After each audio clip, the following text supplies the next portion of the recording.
لیکن دماغ پر چھایا نیند کا خمار کچھ کم ہوا تو مجھے یاد آیا کہ میری نیند کھلنے کا سبب ایک نسوانی کہا تھا جو میرے سرہانے کی جانب سے میرے کانوں کے پردے سے آ کر ٹکراتے ہی میری نیند کھلنے کا سبب بنا تھا۔ میں نے پورے کمرے اور کمرے کے دروازے کی خلا سے صحن کا سرسری جائزہ لیا۔ ہر چیز معمول کے مطابق تھی، البتہ اگر کوئی غیر معمولی بات تھی تو وہ تھی کمرے میں بسی ایک بے نام سی بو، جسے شناخت کرنا میرے لیے مشکل ہی نہیں ناممکن تھا، کیونکہ ایسی بو تو میں نے اب تک کی زندگی میں اس لمحے سے پہلے کبھی محسوس نہ کی تھی۔ اس لیے میں اس بو کو کوئی نام دینے سے قاصر تھا۔ جنات اور مافوق الفطرت چیزوں پر میرا ایمان ضرور ہے، لیکن اس وقت تک مجھے یہ نہیں معلوم تھا کہ میرا واسطہ بھی ایسی کسی چیز سے پڑنے والا ہے۔ اس لیے میں نے ایک بار پھر اپنے دل و دماغ کو وہم والا دلاسا دے کر مطمئن کیا اور سینے تک چادر اوڑھ کر سونے کی کوشش کرنے لگا۔ ذہن پر نیند کا غلبہ تو ویسے بھی تھا، اس لیے لیٹتے ہی نیند کے سمندر میں غوطہ زن ہو گیا۔ بقیہ رات کیسے گزاری پتہ ہی نہ چلا، اور دوبارہ میری نیند فجر کی اذان کی پہلی پکار پر حسب معمول از خود کھل گئی۔ چھٹی والے دن میں دن چڑھے تک سویا رہا۔ سونے پر سہاگا کسی سے جان پہچان نہ ہونے کی وجہ سے دن بھر گھر میں بند پڑا ایک کہانی کی کتاب کا مطالعہ کرتا رہا۔ وقت گزاری کے لیے میں اکثر پرانی کہانی کی کتابیں کباڑیوں یا جان پہچان والے بندوں سے حاصل کر لیا کرتا تھا۔ رات کو معمول کے مطابق نیند کی پری وارد نہ ہوئی اور پڑھنے کا بھی دل نہیں چاہ رہا تھا، اس لیے بوریت دور کرنے اور وقت گزاری کے لیے مکان سے باہر آ گیا۔ میرا مکان جس گلی میں واقع تھا، اس گلی کا ایک سرا سڑک کی جانب جا رہا تھا اور دوسرے سرے کا اختتام سمندر کے کنارے پر ہوتا تھا۔ میں چونکہ ایک بار انہی گلیوں کی بھول بھلائیوں میں الجھ کر اپنا مکان ہی تلاش کرتا رہ گیا تھا، اس لیے میں نے سڑک کی جانب جانے کے بجائے سمندر کے کنارے کی طرف پیش قدمی شروع کر دی۔ لمبی سی گلی کسی قبرستان کی طرح تاریک اور سنسان پڑی تھی۔ اس قدر گہرا سکوت طاری تھا کہ میں بآسانی اپنے دل کی دھڑکن کا شمار کر سکتا تھا۔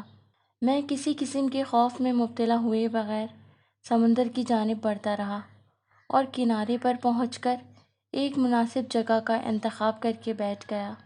ابھی مجھے سمندر کے کنارے پر بیٹھے بمشکل چند منٹ ہی گزرے ہوں گے کہ ایک دم سے سمندر کے ساکن پانی میں ایسا ارتعاش برپا ہوا جیسے کوئی بڑی سی مچھلی راستہ بھٹک کر اس جانب وارد ہوئی ہے۔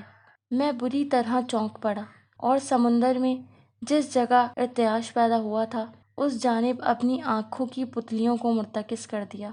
اگلے ہی لمحے میری آنکھوں نے ایسا حیرت انگیز، ناقابل یقین اور نس نس میں لہو کی گردش تیز کر دینے والا سنسنی خیز نظارہ دیکھا کہ مجھے اپنے پورے وجود پر سینکڑوں چونٹیاں بیک وقت رینگتی ہوئی محسوس ہونے لگیں۔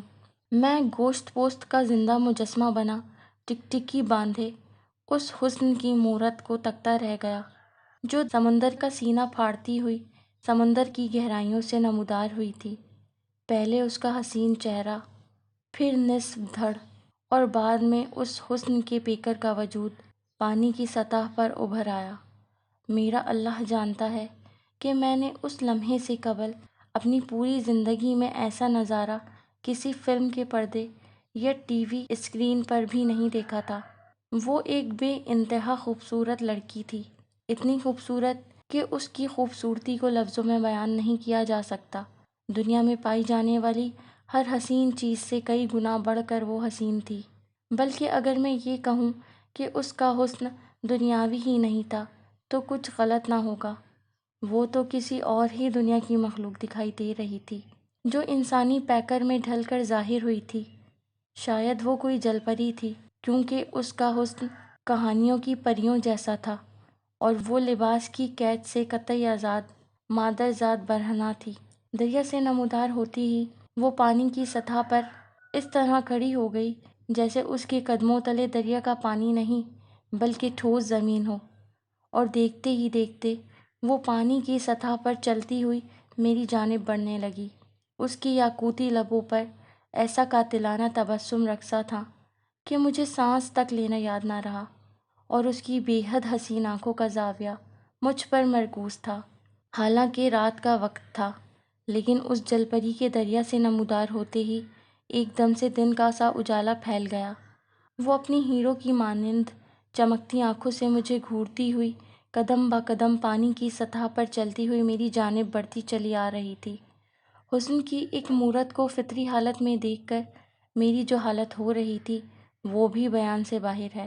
اللہ نے مجھے ایک مرد تخلیق کیا تھا، غیر شادی شدہ صحیح، لیکن فطری خواہشات سے خالی نہ تھا، اور اس لمحے جب کہ کسی اور دنیا کی حسین ترین عورت فطری حالت میں میری نگاہوں کے سامنے نہ صرف موجود تھی بلکہ محبت سے میری جانب گھورتی ہوئی لمحہ بلمحہ میرے قریب بڑھتی چلی آ رہی تھی، میں کیا کہوں کہ اس لمحے میری اندرونی کیفیات کیا تھیں۔ ایک زلزلہ سا میرے پورے وجود میں برپا تھا۔ دل کی دھڑکنوں کی تیز رفتاری گویا چیخ چیخ کر یہ اعلان کر رہی تھی کہ کوئی دیر ہے کہ میرا دل پھٹ کر سینے سے باہر ابل پڑے گا۔ سوچنے سمجھنے کی صلاحیتیں برف سی جم کر رہ گئی تھیں۔ میرا سینہ لوہار کی دھونکنی کی مانند تیزی سے پھول اور پچک رہا تھا، نتنوں سے گویا سانسوں کا سیلاب سا رواں تھا، بلکہ اگر میں یہ کہوں کہ میرا پورا جسم سلگتی ہوئی بھٹی بن کر رہ گیا تھا تو کچھ غلط نہ ہوگا۔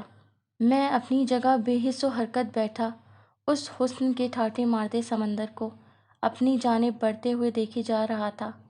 میری آنکھوں کی پتلیاں اس حسن کے پیکر سے ہٹ کر نہ دے رہی تھیں، میرا حلق خشک ہو رہا تھا، اور ایک نامعلوم سی کپکپی میرے پورے وجود کو اپنے حصار میں لے چکی تھی۔ اتنا تو میں یقین سے کہہ سکتا ہوں کہ یہ کپکپاہٹ کسی ڈر یا خوف کی وجہ سے نہ تھی، البتہ اس کپکپاہٹ کو اگر ایک مادر ذات برہنہ عورت کے دیدار کا نتیجہ قرار دیا جائے تو زیادہ مناسب ہوگا۔ وہ پانی کی سطح پر چلتی ہوئی میرے قریب ہوتی رہی، اس کے ہر بڑھتے قدم کے ساتھ ہمارے درمیان کا فاصلہ تیزی سے کم ہو رہا تھا۔ میں نے اپنی جگہ سے 1 انچ بھی ہلنے کی زحمت گوارا نہ کی تھی، وہی میری طرف بڑھے چلے آ رہی تھی، اور اس سے پہلے کہ وہ کنارے تک پہنچ کر میرے سامنے آ کر بیٹھ جاتی یا اپنے یاقوتی لب کھول کر مجھے مخاطب کر پاتی، اس وقت یہاں بیٹھ کر کیا کر رہے ہو؟ ایک گرج دار سی مردانہ آواز عقب سے مجھ پر حملہ آور ہوئی، اور میرے حواسوں کو ہی نہیں میرے پورے وجود کو جھنجھوڑ گئی۔ میں بری طرح چونک کر رہ گیا اور چہرہ گھما کر آواز کے وجود کی طرف دیکھا۔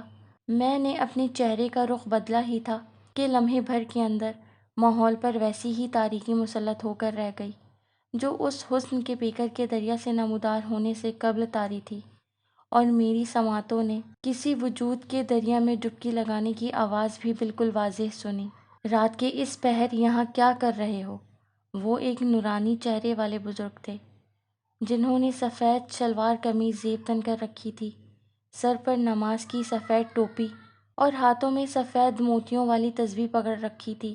وہ اتنے ضعیف تھے کہ ان کی لمبی سی داڑھی اور مونچھوں کے ہی نہیں، بھووں اور پلکوں تک کے بال دودھ کی مانند سفید تھے۔ انہوں نے مجھے خاموش پا کر پھر سے اپنا سوال دہرایا۔ اس بزرگ ہستی کے وجود سے مسحور کن خوشبو کی لپیٹیں سی اٹھ رہی تھیں۔ کہاں رہتے ہو؟ ضعیف العمری کے باوجود ان کی آواز میں بادلوں کی سی گھن گرج اور بجلی کی سی کڑک پوشیدہ تھی، جسے سن کر میرا دل خشک پتے کی مانند لرز اٹھا۔ اس گلی میں، ذرا آگے کی طرف، گل خان کے مکان میں رہتا ہوں، کرایہ دار ہوں۔ نیند نہیں آ رہی تھی، اس لیے یہاں چلا آیا، میں نے بمشکل تمام جواب دیا۔ بمشکل میں نے اس لیے کہا کہ میرے جسم پر طاری کپکپاہٹ میں کوئی خاص کمی واقع نہ ہوئی تھی۔ آنکھوں کے سامنے اسی حسن کے پیکر کا دلکش و ہیجان خیز سراپا لہرا رہا تھا، اور دل میرا نادان و ناسمجھ دل مجھے مجبور کیے دے رہا تھا کہ میں چہرہ گھما کر اس حسن کی کائنات کا پھر سے نظارہ کروں۔ ٹھیک ہے، جتنا وقت یہاں گزار لیا کافی ہے، اب اپنے گھر جا کر آرام کرو، اور ہاں، ایک بات کا خاص خیال رکھنا، آئندہ رات کے اس پہر سمندر کے کنارے آ کر بیٹھنے کی حماقت دوبارہ مت کرنا۔ چلو اٹھو، اپنے مکان میں جاؤ۔ بزرگ کے لہجے میں حکم سا تھا، اور لہجے میں ایسی دہشت سی پوشیدہ تھی کہ میرے دل و دماغ پر طاری کیفیت و سرور کے بادل ایک دم سے چھٹ کر رہ گئے۔ لیکن یہ بھی سچ تھا کہ جو نظارہ میری آنکھیں دیکھ چکی تھیں، اس کی گرفت سے اپنے آپ کو آزاد کرنا میرے لیے اتنا آسان نہ تھا۔ لیکن یہ بھی سچ تھا کہ جو نظارہ میری آنکھیں دیکھ چکی تھیں، اس کی گرفت سے اپنے آپ کو آزاد کرنا میرے لیے اتنا آسان نہ تھا۔ میں نے اٹھنے کی کوشش کی تو مجھ سے اٹھا نہ جا سکا۔ میں نے اس جانب کوئی خاص توجہ نہ دی اور اپنے جسم میں نئی توانائی بھر کر ایک جھٹکے سے اٹھ کھڑا ہوا۔ لیکن جس تیزی سے میں اٹھ کر کھڑا ہوا تھا، اسی تیزی سے میرا وجود پھر سے زمین پر ڈھہ گیا۔ ایک لمحے کے لیے میں خود بھی حیرت زدہ سا رہ گیا، لیکن اگلے ہی لمحے یہ سوچ کر شاید کئی لمحات تک مسلسل ایک جگہ بیٹھے رہنے سے میری ٹانگیں سن ہو چکی تھیں، میں نے پھر کھڑے رہنے کی کوشش کی۔ لیکن اللہ جانے کیا بات تھی کہ میں لاکھ چاہنے کے باوجود اپنی ٹانگوں پر کھڑے نہیں ہو پا رہا تھا۔ میری ٹانگیں میرے جسم کا بوجھ سہار نہ پا رہی تھیں۔ وہ پتہ نہیں کیا بات ہے، مجھ سے اٹھا نہیں جا رہا۔ میں نے بے بسی و لاچارگی سے بزرگ کی طرف دیکھا۔ میرا ہاتھ تھام لو، بزرگ نے اپنا ہاتھ میری جانب بڑھاتے ہوئے کہا۔ میں نے فوراً سے پہلے بزرگ کا بڑھا ہوا ہاتھ تھام لیا۔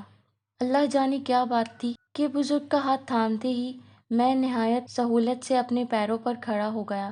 میں نے بزرگ کا ہاتھ چھوڑنا چاہا تو انہوں نے مزید مضبوطی سے میرا ہاتھ اسی طرح پکڑ لیا جیسے انہیں یہ ڈر ہو کہ اگر انہوں نے میرا ہاتھ چھوڑ دیا تو میں پھر سے گر پڑوں گا۔ میں نے پھر سے ایسی کوئی حرکت نہیں کی اور بزرگ کا ہاتھ تھامے ان کے ساتھ چلتا رہا۔ اندھیرا اس قدر گہرا ہو چکا تھا کہ ہاتھ کو ہاتھ سجھائی نہ دے پا رہا تھا، اور یہ اندھیرا ایک دم سے ہی ہوا تھا۔ 2-4 قدم پہلے تک اتنی گہری تاریکی نہ تھی کہ کچھ دکھائی نہ دیتا۔ مجھے تو کچھ دکھائی نہیں دے رہا، میں اپنے مکان تک کیسے پہنچ پاؤں گا؟ میں نے تفکر کا اظہار کیا۔ اس لمحے میں نے اللہ کا شکر ادا کیا کہ وہ بزرگ ہستی نہ صرف میرے ساتھ تھی بلکہ انہوں نے میرا ہاتھ بھی بدستور تھام رکھا تھا۔ ہم تمہارے مکان کے صحن میں کھڑے ہیں، بزرگ ہستی نے یہ کہہ کر مجھے حیرت کے سمندر میں غرق ہونے پر مجبور کر دیا۔ میرا حیرت زدہ ہونا حق بجانب تھا۔ لمحے بھر کے اندر سمندر کے کنارے سے مکان کے اندر پہنچ جانا حیرت زدہ کر دینے والی بات تھی۔ لگتا ہے پورے علاقے کی بجلی چلی گئی ہے۔ میں نے یہ الفاظ اس لیے ادا کیے تھے کیونکہ میں باہر جانے سے قبل کمرے اور صحن میں لگی ٹیوب لائٹس آن کر کے گیا تھا۔ ایسا کچھ نہیں ہے، یہ لو۔ بزرگ نے میرے ہاتھوں میں ایک کانچ کی بوتل تھماتے ہوئے کہا، اس میں عرق گلاب ہے، اسے اپنی آنکھوں کی پتلیوں پر ٹپکانا، بینائی لوٹ آئے گی۔ بزرگ کی یہ بات سن کر میں بری طرح چونک گیا۔ کیا؟ میرے لبوں سے ایک چیخ سی آزاد ہو کر رہ گئی۔ کیا میری آنکھوں کی بینائی جا چکی ہے؟ لیکن کیوں؟ کیسے؟ میں تڑپ کر رہ گیا، لیکن بزرگ کی طرف سے کوئی جواب نہ آیا۔ میں انتظار ہی کرتا رہ گیا۔ مجھے ایسا محسوس ہونے لگا جیسے وہ بزرگ ہستی تشریف لے جا چکی ہے۔ میرے دل و دماغ پر اپنی آنکھوں کی بینائی چلے جانے کا دکھ سوار ہو کر رہ گیا۔ میں نے فوراً سے پہلے بزرگ کا دیا ہوا عرق گلاب اپنی دونوں آنکھوں کی پتلیوں پر آدھا آدھا ٹپکا دیا۔ چند لمحوں کے اندر ہی مجھے دکھائی دینے لگا، اگرچہ قدرے دھندلا دکھائی دے رہا تھا، لیکن گہرے اندھیرے سے دیے کی روشنی بہتر جان کر میں احتیاط سے چلتا ہوا کمرے میں داخل ہو گیا۔ یہ سوچ کر میں سونے کے ارادے سے چارپائی پر جا لیٹا کہ شاید صبح تک مجھے بالکل صاف دکھائی دینے لگے۔ لیکن یہ سوال سرپھری ہوا کی مانند میرے دماغ کے خالی ایوانوں میں چکراتا رہا کہ آخر ایک دم سے آنکھوں کے دیے بجھ جانے کا سبب کیا تھا؟ کیا اس بات کا تعلق اس حسن کے پیکر سے تھا جو دریا سے نمودار ہوئی تھی؟ کیا اس حسن کے پیکر کے بے مثال حسن کی چکا چوند نے میری بینائی کو متاثر کیا تھا؟ میں سوچتا رہا اور الجھتا رہا اور الجھ کر سوچتا رہا۔ اسی الجھن میں الجھا نیند کی آغوش میں جا پہنچا۔ ابھی میری نیند گہری بھی نہ ہو پائی تھی کہ میرے کان کے پردوں سے عجیب و غریب شور کی آوازیں آ کر ٹکرائیں۔ ایسا محسوس ہو رہا تھا جیسے کئی لوگ بے وقت بول رہے ہوں، اور زیادہ عجیب بات یہ تھی کہ بولنے والے سب لوگ ناک سے بول رہے تھے، اسی لیے کچھ سمجھ نہیں آ رہا تھا کہ کون کیا بولنے کی کوشش کر رہا تھا۔ میں نے آنکھیں کھول کر کمرے کے دروازے کی خلا سے صحن کی جانب دیکھا، اور یہ دیکھ کر میرا دماغ بھگ سے اڑ کر رہ گیا کہ صحن میں واقع کچھ وجود کھڑے تھے اور وہی آپس میں باتیں کر رہے تھے۔ مجھے بالکل صاف تو دکھائی نہ دے رہا تھا، لیکن اتنا اندازہ ضرور ہو رہا تھا کہ وہ تعداد میں 8 تھے۔ ان کے قد 2-2.5 فٹ سے زیادہ نہ تھے۔ ان بونوں کی شکلیں بینائی کی کمزوری کے باعث مجھے صاف دکھائی نہ دے رہی تھیں، اس لیے میں ان کے نعین نقوش بیان کرنے سے قاصر ہوں۔ وہ میری جانب دیکھ کر آپس میں کچھ بول رہے تھے، اور ایسا محسوس ہو رہا تھا جیسے وہ بے حد غصے میں ہوں۔ ان کا آپس میں کسی بات پر اتفاق ہوتے ہی ان کا رخ کمرے کی جانب ہو گیا، اور اگلے ہی لمحے وہ سب پرندوں کی طرف اڑتے ہوئے دروازوں کی خلا سے کمرے میں وارد ہوئے۔ انہوں نے چاروں طرف سے مجھے اپنے گھیرے میں لے لیا۔ وہ میرے بے حد قریب آ کھڑے ہوئے، لیکن اس کے باوجود مجھے صاف دکھائی نہ دے رہے تھے۔ میں غیر حاضر دماغی کی حالت میں بیٹھا انہیں دیکھتا ہی رہ گیا۔ میری کچھ سمجھ میں نہیں آ رہا تھا کہ جو کچھ میں دیکھ رہا ہوں وہ خواب تھی یا حقیقت۔ وہ چند لمحوں تک بت کی مانند بے حس و حرکت کھڑے شاید مجھے اپنی غضبناک نظروں سے گھورتے رہے۔ اگلے ہی لمحے ان میں سے ایک بونے کے وجود میں تحریک سی جاگی۔ وہ گیس بھرے غبارے کی مانند فضا میں بلند ہوا اور دھپ سے میرے سینے پر چڑھ کر بیٹھ گیا۔ اف خدایا! اس 2 فٹ بونے کا وزن اس قدر زیادہ تھا جیسے میرا وجود کسی چٹان کے نیچے دب کر رہ گیا ہو۔ مجھے اپنا دم گھٹتا ہوا اور پسلیاں چٹکتی ہوئی محسوس ہونے لگیں۔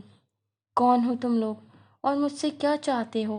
خدا کے لیے میرے اوپر سے ہٹو، میرا سانس رک رہا ہے۔ میں نے ہمت یکجا کر کے بمشکل تمام یہ الفاظ ادا کیے۔ گستاخ، بے ادب، اپنی بے باکی کی سزا بھگت۔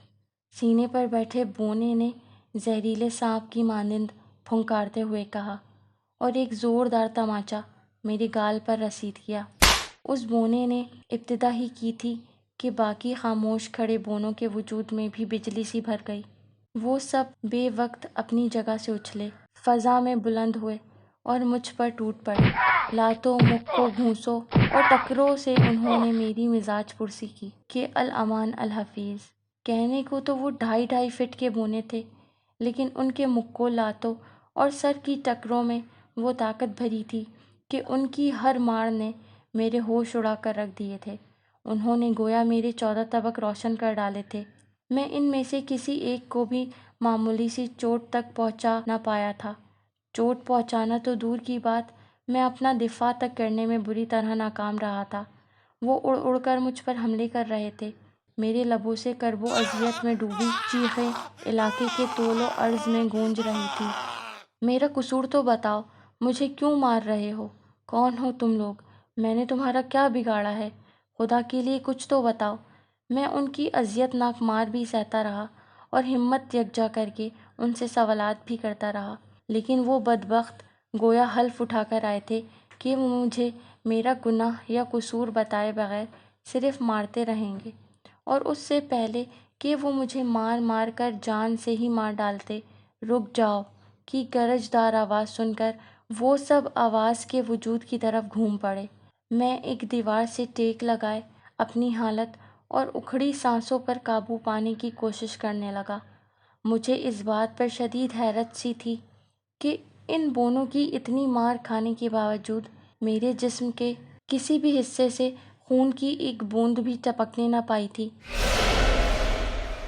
جبکہ میرے خیال سے مجھے اپنے ہی خون میں تر ہو جانا چاہیے تھا۔ البتہ جسم کا درد ناقابل برداشت ہوا جا رہا تھا۔ ان کی ٹکروں سے میرا سر اس شدت سے چکرا رہا تھا جیسے میں گولائی میں گھومنے والے کسی تیز رفتار جھولے پر سوار ہوں۔ اسے کس بات کی سزا دے رہے ہو؟ غلطی اس کی نہیں ہے، میرے کانوں نے اسی بزرگ کی گرجدار آواز سنی۔ وہ بہت غصے میں بول رہے تھے۔ اس سے پہلے کہ میں معاملے کو سمجھنے کی کوشش کر پاتا، دماغ پر مسلط ہو جانے والی تاریکی نے مجھے اپنے اطراف سے قطعی بیگانہ کر دیا۔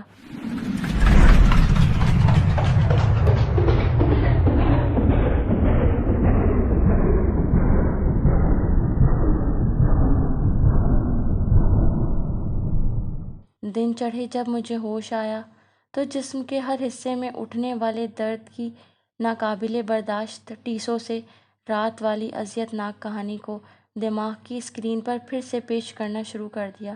میرا پورا جسم کسی مواد بھرے پھوڑے کی مانند دکھ رہا تھا۔ کروٹ کروٹ پر ایک اذیت ناک آہ میرے لبوں سے آزاد ہو کر رہ جاتی۔ یہ اذیت مجھے اس بات کا احساس دلا رہی تھی کہ کل رات اس مکان میں میری جو خاطر تواضع کی گئی تھی وہ کوئی خواب نہیں، ایک ناقابل یقین حقیقت تھی۔ آخر وہ بونے کون تھے؟ وہ میرے مکان میں کس طرح گھس آئے تھے؟ اور سب سے بڑھ کر یہ کہ انہوں نے مجھے اس قدر بے رحمی سے کیوں پیٹا؟ کہیں وہ بونے کوئی غیر انسانی مخلوق تو نہیں تھے؟ اس سوچ کے آتے ہی ان کا اڑنا اور اڑ اڑ کر مجھ پر حملہ آور ہونا یاد آنے لگا۔ اس بات میں اب کسی شک و شبہ کی معمولی سی گنجائش بھی نہ رہی تھی کہ وہ بونے ایک غیر انسانی مخلوق تھے۔ اب سوال یہ پیدا ہوتا ہے کہ انہوں نے مجھے میری کس بے باکی کی ایسی اذیت ناک سزا دی؟ بے باکی کا خیال آتے ہی میرے دماغ میں بڑی زور کا چھناکا ہوا۔ کہیں اس اذیت ناک پٹائی کا تعلق اس سمندر والی حسین لڑکی سے تو نہیں؟ ہاں، 100% یہی بات ہے۔ اوہ میرے خدایا!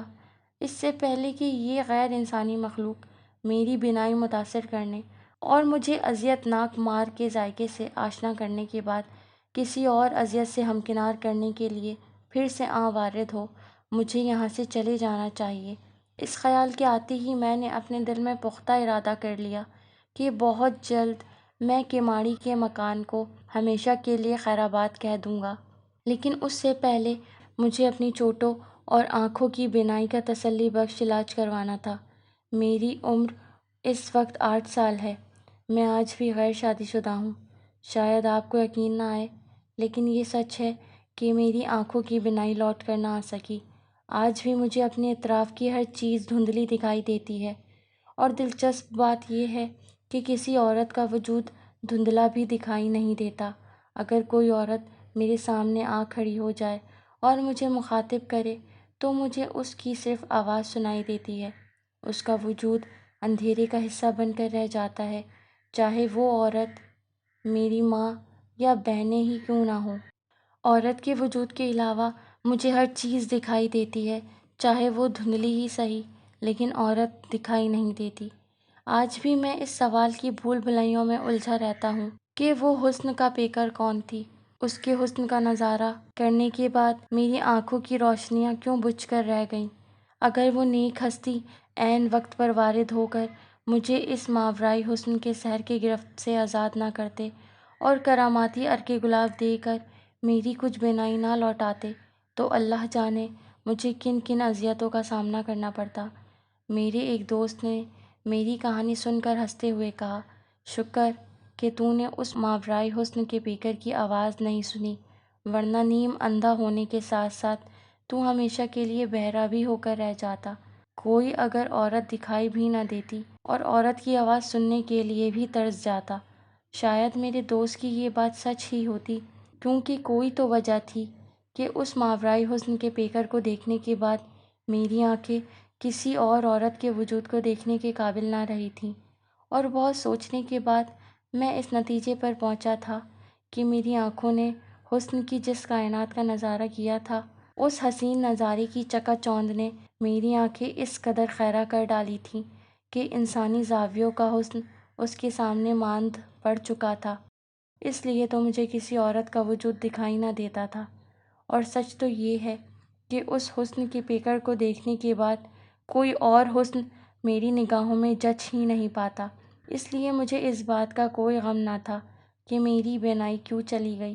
البتہ اس سوال کے جواب کی بھول بھلائیوں میں ہمیشہ الجھا ہی رہوں گا کہ وہ کون تھی، اور مجھے ہی کیوں دکھائی تھی؟ سو فرینڈس، یہ تھی آج کی بہت ہی پراسرار سی اسٹوری۔ آئی ہوپ کہ آپ لوگ کو پسند آئی ہوگی۔ اپنی رائے کا اظہار کمنٹ باکس میں ضرور کریں، اور اگر آپ کو میری کہانیاں پسند آ رہی ہیں تو میری ویڈیو کو لائک کریں، اپنے فرینڈس اینڈ فیملی ممبرس کے ساتھ زیادہ سے زیادہ شیئر کریں، اور ہاں، سبسکرائب کرنا ہرگز مت بھولیں۔